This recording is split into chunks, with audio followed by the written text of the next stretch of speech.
Hey guys, welcome back to Vertical Momentum. I'm your host, Richard Kaufman, also known as the Comeback Coach.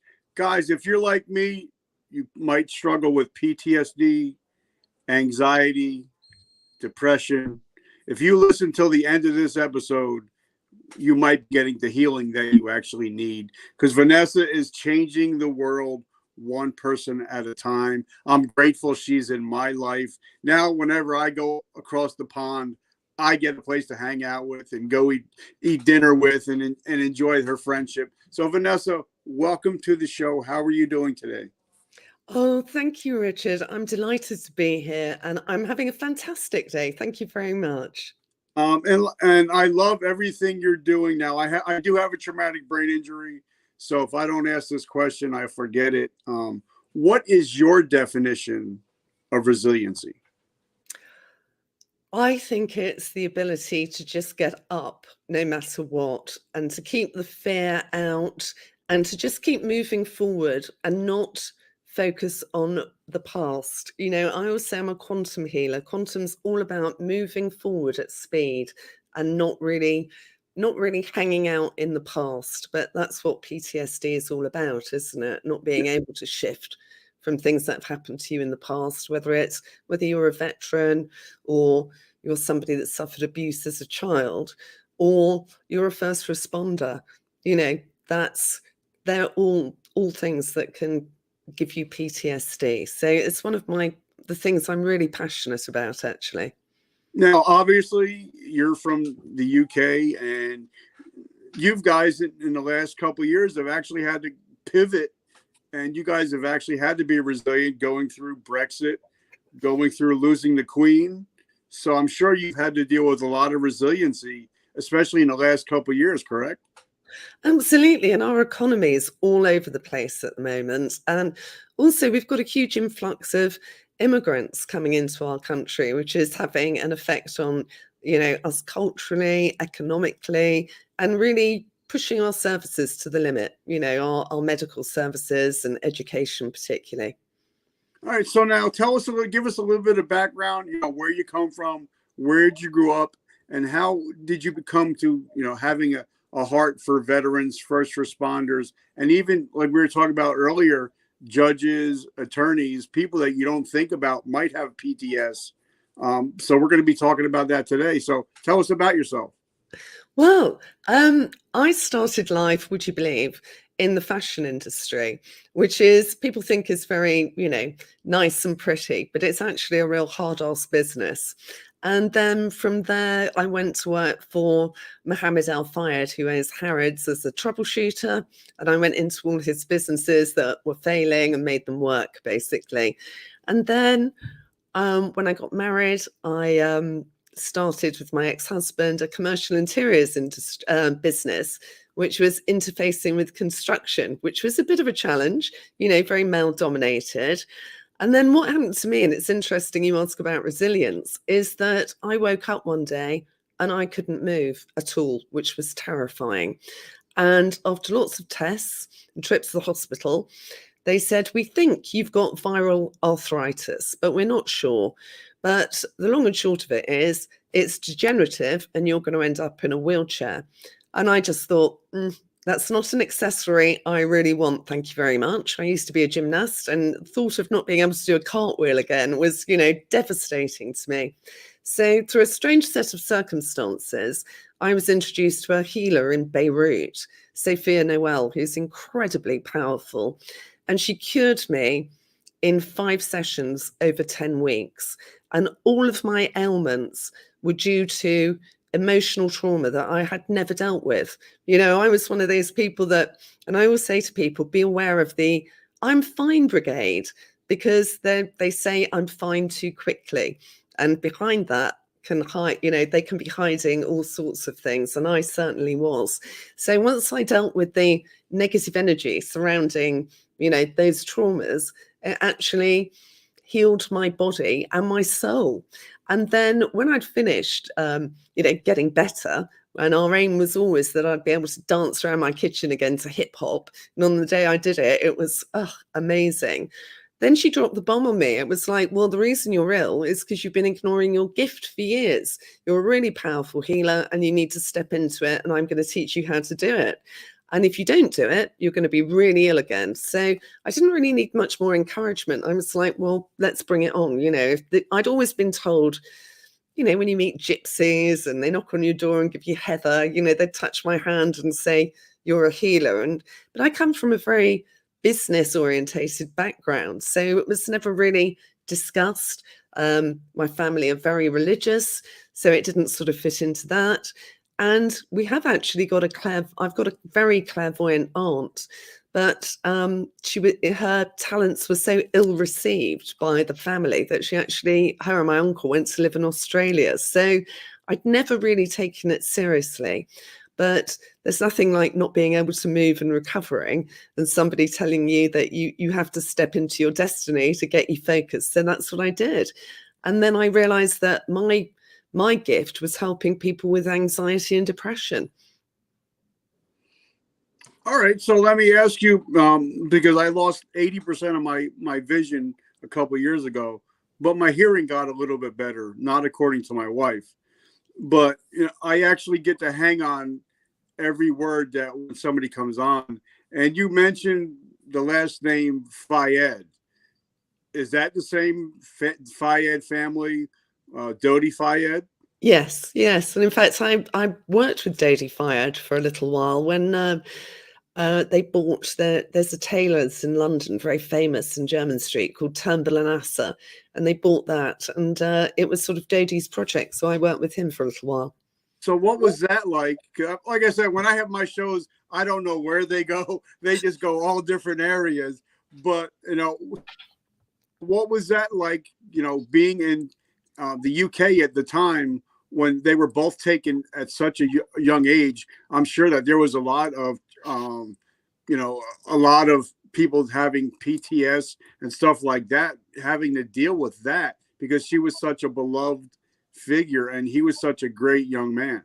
Absolutely. And I used to dress Princess Diana, and I've measured the princesses before for shirts and all that sort of thing, and she was just the most wonderful person. She just shone with empathy, and the work she did was so powerful, and it opened all our eyes up to people that need help that are very often ignored. And I think that was the most wonderful thing about her. She was so inclusive in every respect. And she was incredibly ordinary, no airs and graces. And Mohammed Al Fayed and his son Dodi were exactly the same, actually. Very, very down to earth, lovely people. And like I said, I didn't know we were going to talk about that, but it's very interesting because I actually did a post about because I watched all the specials about Princess Di. I've read all of the biographies, and she also dealt with stuff. She had a lot of stuff that she dealt with, before getting married, while getting married, and then after getting married. So she dealt with a lot of stuff that the average person deals with, relationship issues, past traumas.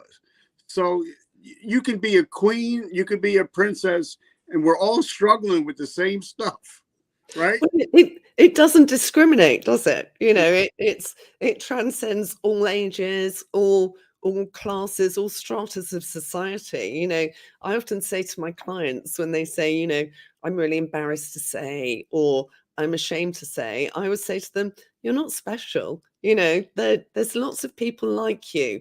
Don't feel embarrassed. Don't feel afraid. I'm unshockable now because of the things that I've heard. And, you need to talk about these things. We need to get them out in the open. And sometimes when people talk to me, they'll say, I've never been this honest with anybody before. I've never really talked about this, because they feel that they can't, and there's not a place for them to go and talk about it, or a place where they'll be understood, really.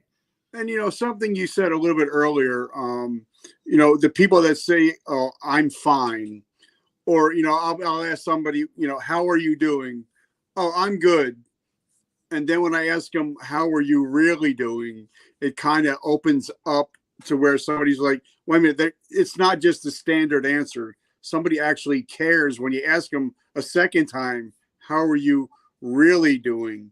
And in the United States, for men, we're committing suicide at a very high rate because other men are telling guys, just man up.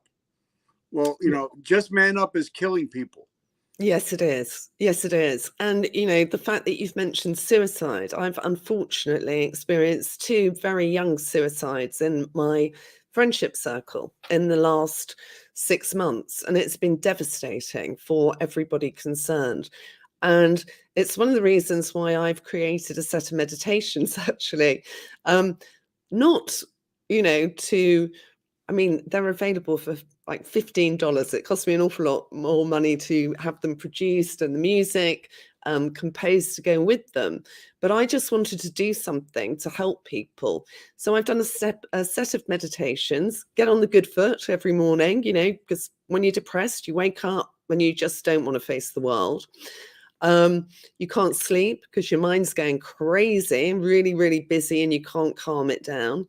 So, calm, regenerative sleep, and panic attack. When you feel like your legs are going to fold beneath you, your palms are sweaty, you could be really hot, really cold, shaking, just to get you back to the point where you can take a breath, regain yourself, and be able to come back and deal with whatever it is that's triggered you, really. All right, so now I want to dig a lot deeper into that. But first, I want to thank our sponsors. Guys, as you know, I was in the military for 23 years. I was with GNC for 30 years. And we're going to talk about supplements in a little bit. I'm really excited about that. But I came out with my own coffee.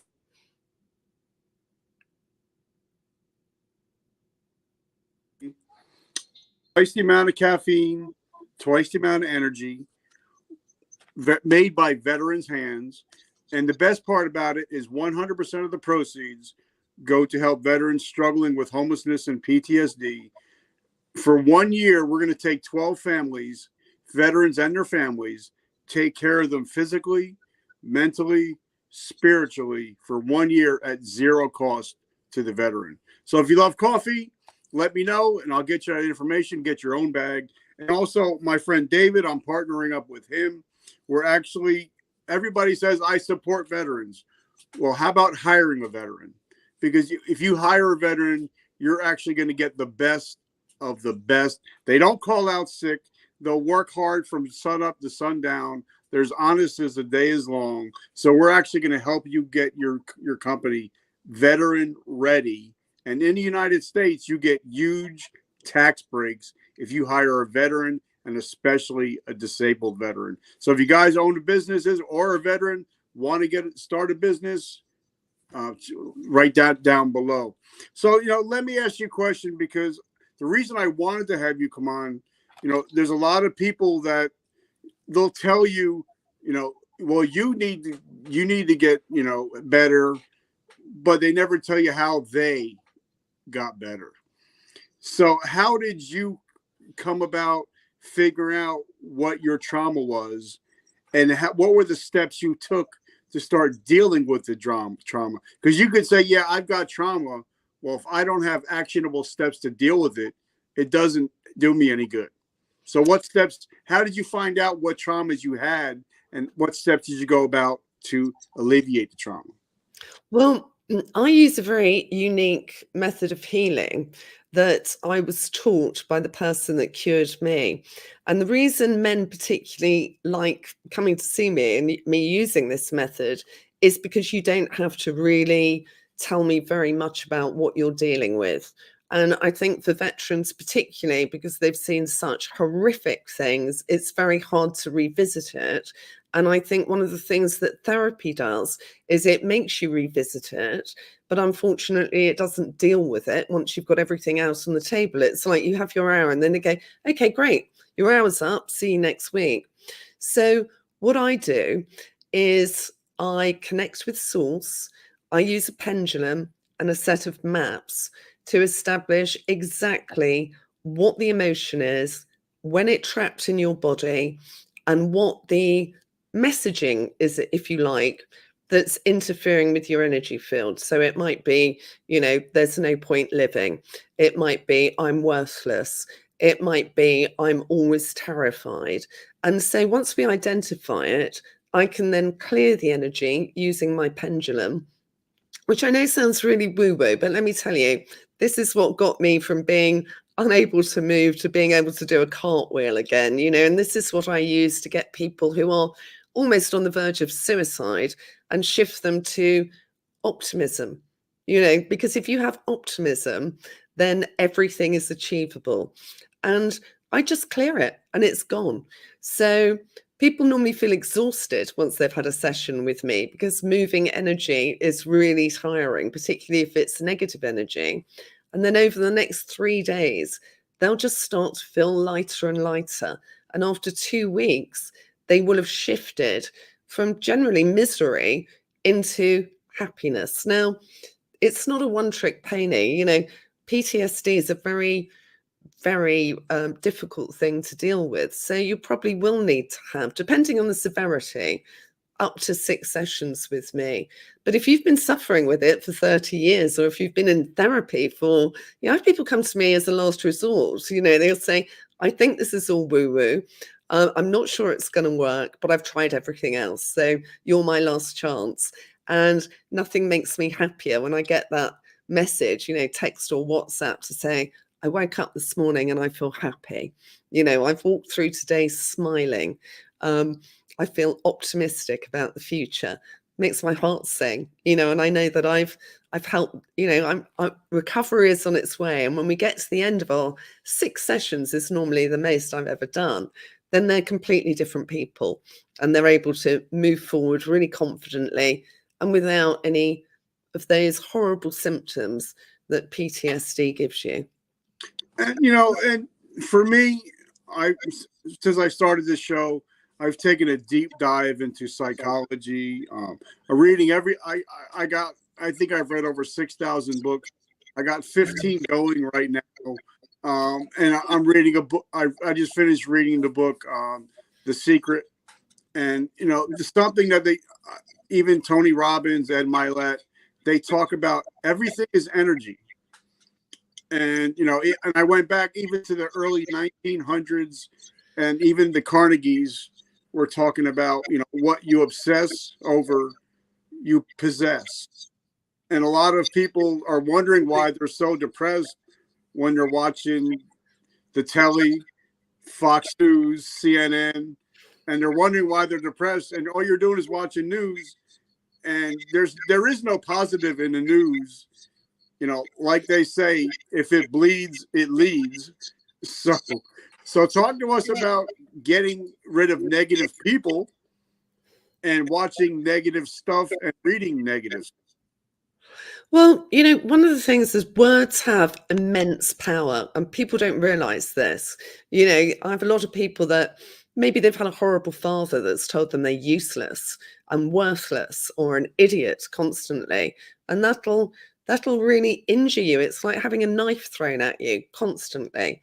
And, if you're listening to negativity on the news, and as you've just said, there's no good news, is there, on the news? The bad news sells, drama and disaster sells, then it's going to affect your physical energy. People like me will talk about aura, but in the quantum science world, it's actually been proven that you have an electronic morphogeneric field. And if that's under attack all the time by negative news and negative people, I live in the UK and we are prone to being a bit miserable, actually. I think it's because of the weather. We have you ask people how they are and they say, not so bad. I don't want to be surrounded by any of those people. Not so bad. That's a real cup half full, isn't it? So, or half empty, really. I would rather have mine half full. So I want to surround myself with people that, are generous of spirit, are my cheerleaders, tell me positive things. And when we do have troubles, we can talk about them and see, and I know this sounds quite ridiculous actually, but see the funny side of it. And I have my inner circle of really close friends meet once a month and we play a game called You Think That's Bad. And we just laugh and laugh and laugh. And I mean, it's terrible. If you heard us in a restaurant or, saw us in in a cafe, you'd think, what evil women laughing at all these disasters. But we play it like a game. It's like we'll be talking about my friend's mother who's got dementia, who prior to being able to go into a home thought that the frozen pea freezer in Sainsbury's was a sunbed, and quite regularly went down there and laid on top of the frozen peas, And we'll get to the end of that story, which is you have to see the humor in it. And then somebody says, oh, I'll raise you. I've got a better one than that. And I think if you can get to that point in life, then, if it's not stopped you breathing, and you can find the funny, something funny or humorous in a situation, then it will lift you up. And laughing is one of the highest frequency things that you can do after, the frequency of love, which is the highest of all. And, I have a lot of great friends in the UK. Peter Can, the Laughter Man, Steve D. Sims, my friend, the Iron Chef, Simon Majumdar. And it's amazing. I love talking to you guys. It brings me happiness because the lady that raised me was from Sheffield. Oh, wow. And she was like a grandmother to me. So anytime I hear your voice and your accent, it brings me back home. And I'm so excited because I'm having the drummer from Def Leppard come on this week to talk about talking about resilience. So thank you so much. I'm so grateful for you to be able to talk to you today. So thank you. Oh, it's my pleasure. And the drummer from Def Leppard. Wow. Well, I'll be tuning in for that one. Talking about resilience because he lost an arm and then he lost a bandmate to alcoholism and drug addiction. So talking about resiliency. So now talk to me about because one of my friends wrote a book called Atomic Habits. James Clear wrote an amazing book. And for me, I realized, I know the only thing that will change my life is my daily habits. And for me, like one of my friends, David Meltzer, talked about, and I did a post about this morning. I woke up this morning crying, shaking, because I dreamt that I lost my wife, that she passed. I don't know why, but when I woke up and I realized I heard her voice, I just said, God, thank you so much. I'm so grateful. And I believe that gratitude and depression can exist in the same spot. So for me, like before I go to bed at night, I pray for my wife. I put my arm around, I pray for my wife. And then I say 3 things that I'm grateful for that happened during the day. And then when I wake up in the morning, if I open my eyes and I can see something, then I'm going to have a good day. And I just say, thank you, Lord. Today's going to be a great day. I'm grateful for whatever's coming. So I think if you have an attitude of gratitude, starting, just the night before to in the morning when you wake up, I think your day will start off a lot better when you start off with gratitude. What is your thoughts? Oh, it's something I practice every single day, like you, and people often say to me, but what if you're really down and out? What if you're living on the street? What if you're really, on your uppers? How can you still be grateful? Well, you're still breathing.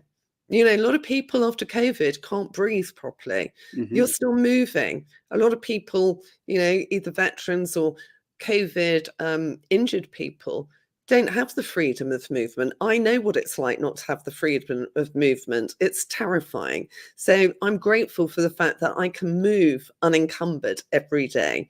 And I think it's wonderful that, you need to be grateful for the people you have in your life. You just mentioned that, your beautiful wife. I'm grateful for my children, my beautiful grandchildren, and all my lovely friends, and you're right. You can't be grateful and angry. You can't be grateful and sad at the same time. It just doesn't work. So even if you're saying it through gritted teeth, and when I got divorced, I had to do it through gritted teeth because I was dealing with a lot of anger and disappointment.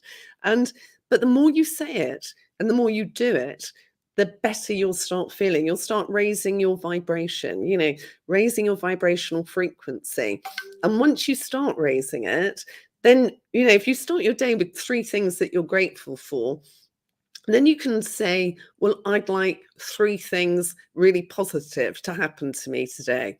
So what I do, and I hope this will help anyone that's listening, is I set a 15-minute reminder on my phone. I close my eyes, and then with my eyes closed, I look up just about 20 degrees. And I start counting from 10 to 1. And by the time I get to 1, I can see colours sort of floating around in front of my eyes. I'm now in the alpha state, which is incredibly calming. It's fantastic if you are suffering from anxiety and depression. And then I focus on 3 really positive things that I would like to happen during the course of my day or during that week. And then when the alarm goes off, I just count back from 10 to 1, and on sort of 2, I'm back in the room, and 1, I'm back on this 3D plane. And what I find is that by doing that daily, I'm entering my day in a lovely state of calm. And being on that frequency ensures that the negativity in the world isn't going to harm me so much. It's like a sort of, I don't know, a sort of protection suit, if you will. It's a sort of barrier between me and negativity. And something I also would like to touch on is in our lives, we got these phones and we got the computers and we got this and we got that. And we don't take time for silence. No, we don't. But just stepping back one more from that before we talk about silence and quiet is that one of the things that we don't talk about at all is the unseen pollution of electromagnetic frequency. We've all got one of these. We're streaming right now. And when we do that, all of these devices give off electromagnetic frequency, which is a form of radiation. So if you're holding this to your ear, you're actually radiating your brain. And so it's very important that we use things like EMF blockers, which you can get online. And we wonder why the youth are so depressed. They're always streaming, they're always gaming, and nobody is thinking about electromagnetic frequency affecting us. And it will intermingle with our electronic field.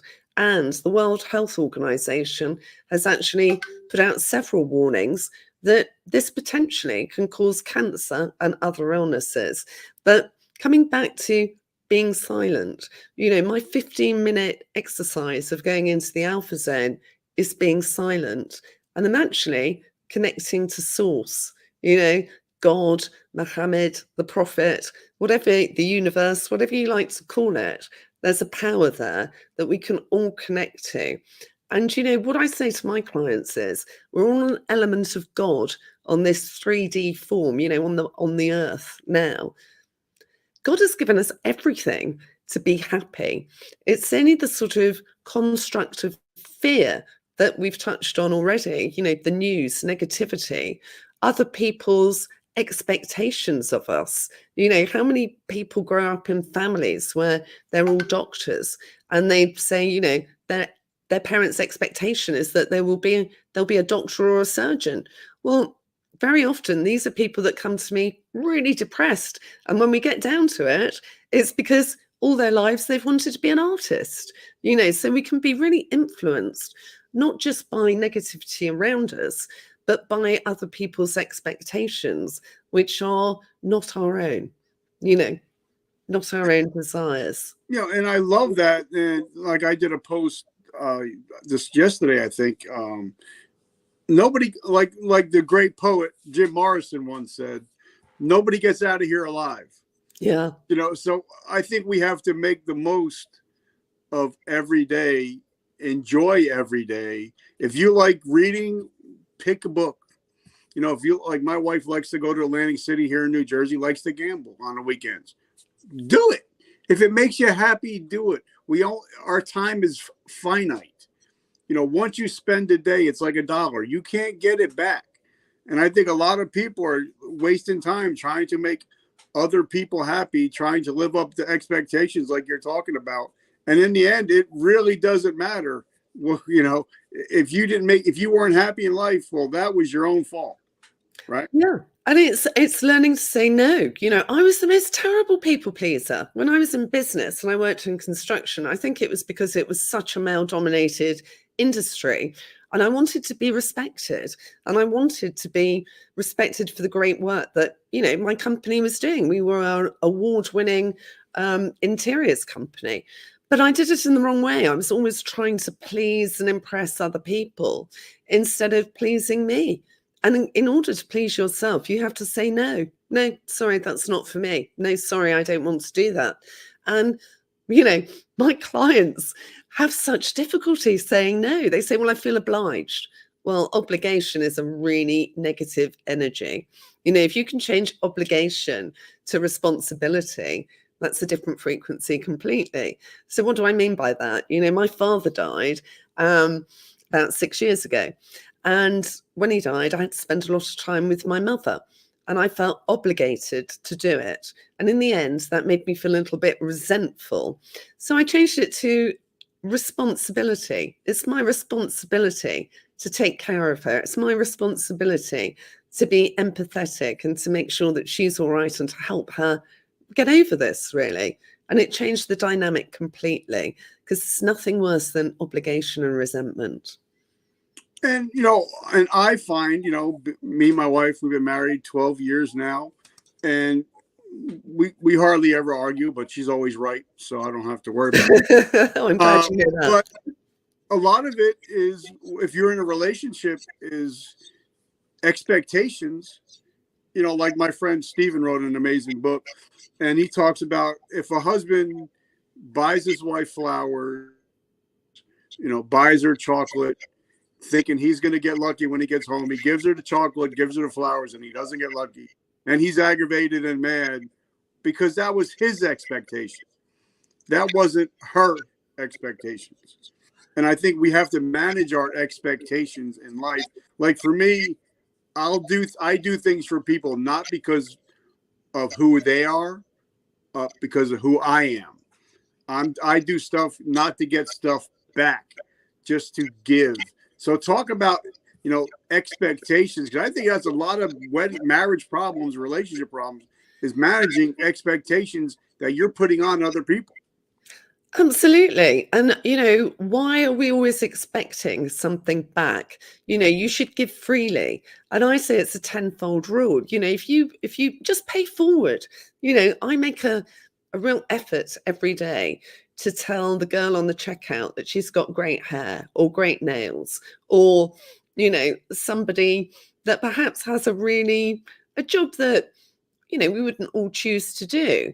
But just a few kind comments can make such a difference. And I think expectations in work, in relationships, any of those things are your expectation of something, or you're making a deal almost. And life isn't like that. You know, love, empathy, all those things are amazing frequencies, but they're frequencies that you give out. And you're not necessarily going to get the reward from that person. But if you keep putting them out, they will come back tenfold. And negative stuff will come back tenfold. If you're horrible about somebody, if you're using really negative words about somebody, you're putting out a negative vibration, and that will come back tenfold as well. And, you know, and I definitely believe in that. Like, you will never hear me ever. I don't care if it's in public, in private. I will never say a bad word about my wife. My wife is my bride, my best friend, my life. And I see so many people say, well, I got a miserable marriage. Well, you're talking trash about your significant other when you're out. So, of course, that vibration that you're talking about, it happens. And you bring that vibration home with you, right? Oh, absolutely. You know, and how many people are suffering from stress? You know, I see a lot of chief executives, and they'll be going home full of stress and worry, and, you know, at the end of their 14-hour day and coming home miserable and maybe a bit bad-tempered. Well, why do you expect that you're going to get empathy and be treated well by your wife if she's had to put up with that for months and months and months? You know, it doesn't work that way. And it's really hard when you are stressed and you're doing really difficult jobs, to get rid of that. But you've got to leave it at the door, and you've got to enter, your home, because it's your castle, if you like. Your family are your biggest cheerleaders. And if you don't go in with love, and if you just go in angry and, you know, um, bad-tempered and irritable, what do you think that's going to create? If you turn that around to when people treat you like that, it doesn't make you feel good, does it? In fact, it makes you want to run away as quickly as you can. So if you've got a bad marriage, have a look at how you're behaving within it. And as you rightly said, people that speak badly of their spouses, why are you still married to them if it's that bad then? Why are you still hanging in there? Yeah. Christopher, brother, I just want to say thank you. Thank you for watching. Thank you for sharing. Thank you for commenting. We appreciate you. So now let's talk about, because like I said, I was with GNC for over 30 years. I love supplements. I could talk about them all day. So talk to us about what you got going on, and that little credit card thing you showed me earlier, which I think is the coolest thing ever. Talk to us about that. Well, about 8 months ago, I met this most amazing inventor who showed me this, the quantum gold card. And I don't know if you can see it, but it's covered in lots of little holograms. Each one of these holograms is programmed to the frequency of harmony. Now, if I was to wave this card over this glass of Minute Maid orange juice, I can restructure it using quantum resonance and quantum entanglement. And this will restore and restructure the water element in this orange juice and make it taste like I've literally picked the oranges off the tree and just squeezed them. Now, the other thing about this card is that if you keep it close to you, it will harmonize you as well, because we're 70 to 80% water. So, if we're using the resonance to restructure the water within us, and all the water in all the products that we drink and that we eat, then everything that's coming into our bodies is in tune with harmony. And it goes back to, nature, really. A tree is rooted to the ground, and so it's getting all the minerals and supplements from the ground, and it's pointing upwards and getting all the protons from the sun.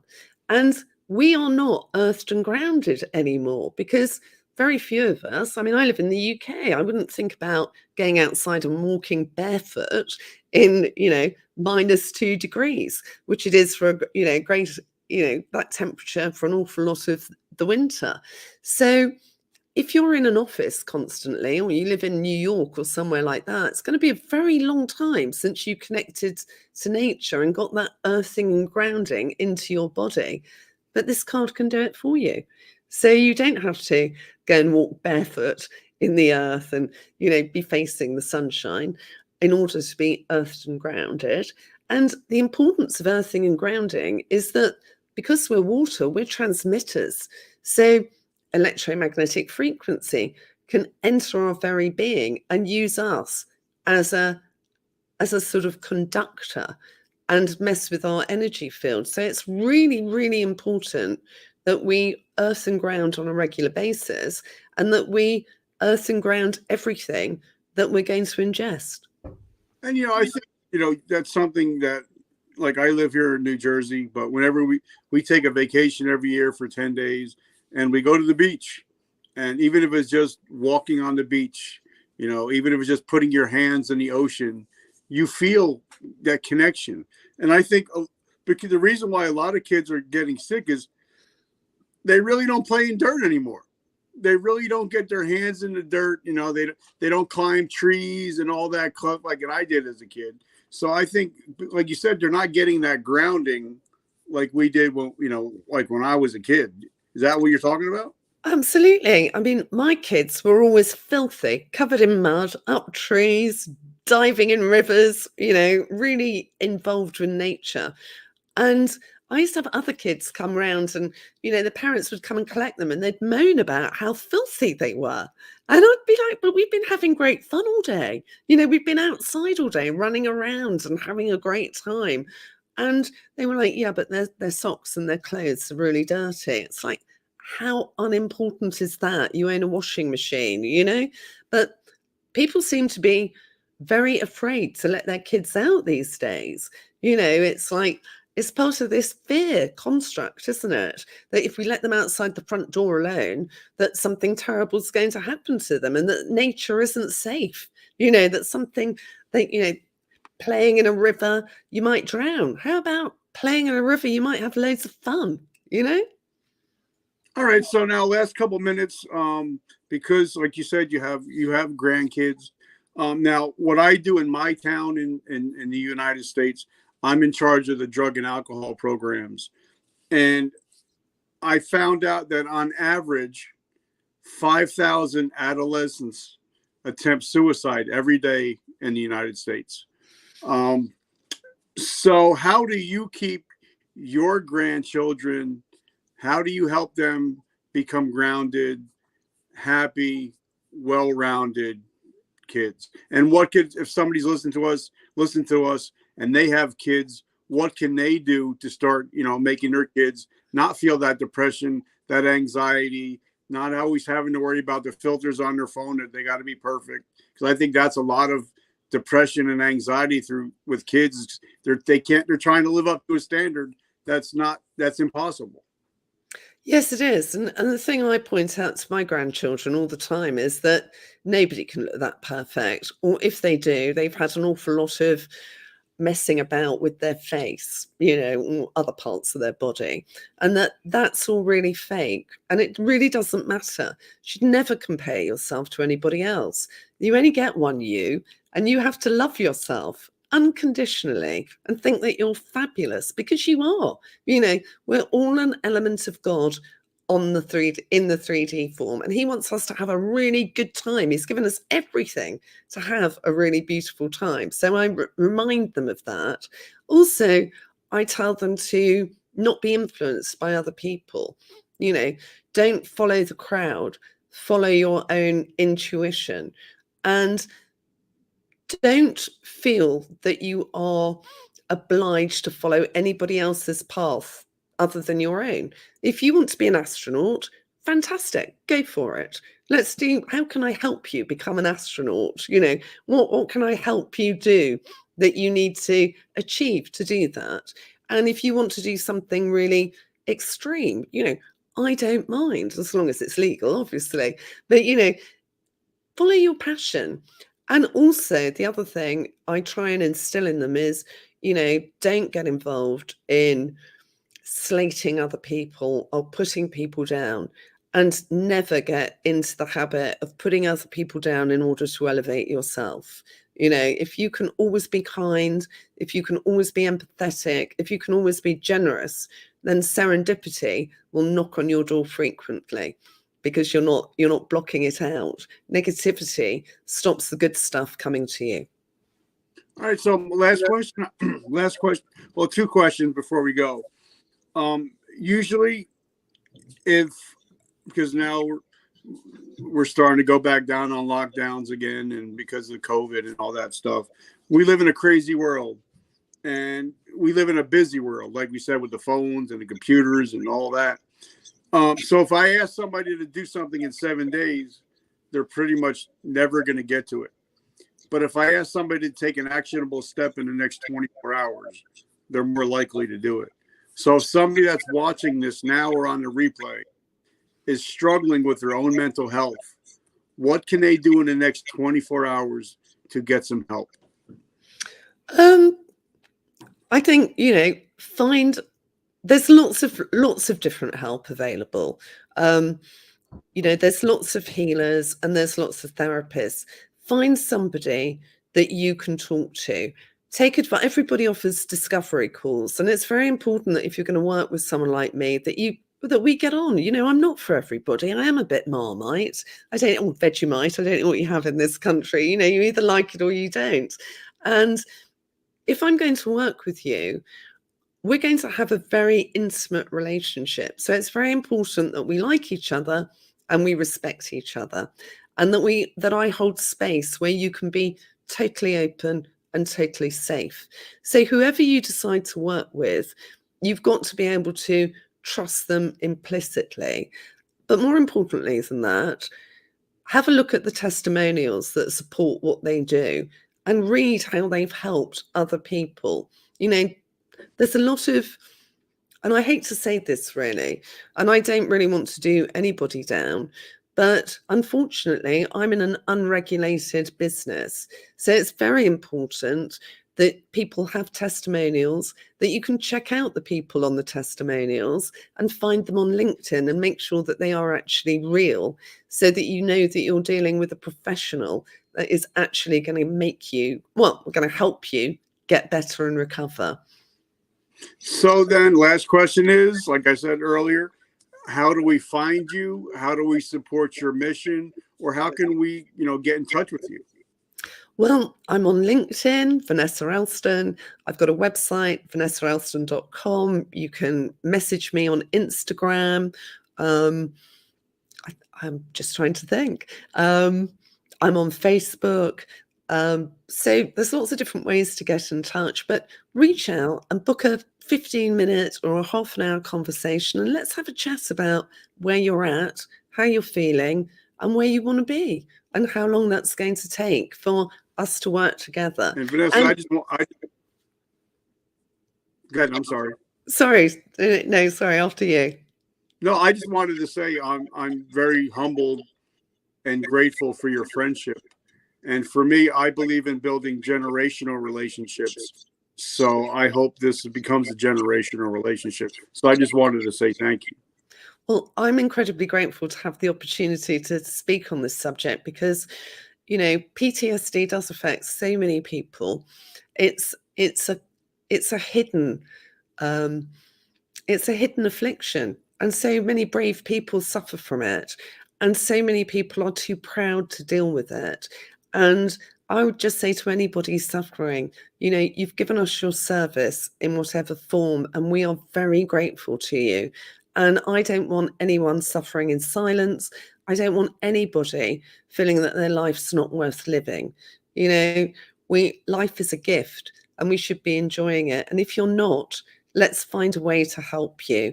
And if it's not me, there's plenty of other people that are experts in this area to help. But the most important thing that you can do is take the first step. Just contact somebody and start talking about it today. I love it. And guys, one of my favorite lines is, it's your choice to be the victim or the victor. I choose victor every time. And guys, remember, vertical momentum, the only way to go is but up. So have an amazing week. It's a Monday. Crush your week. And if you reach out to Vanessa, I reached out to her on LinkedIn and boom, I got an answer. I followed her on Facebook and she's got so many amazing things on Facebook. So just reach out to her, even just to say, hey, I seen our episode. I love what you're doing. So Vanessa, thank you so much. Thank you so much. And, you have a wonderful podcast. You reach so many people and you resonate with so many people. It's an absolute honor to be here today. And, I'm so grateful to be your friend. Thank you. Well, have a great week. And guys, have an awesome week. I will see you tomorrow.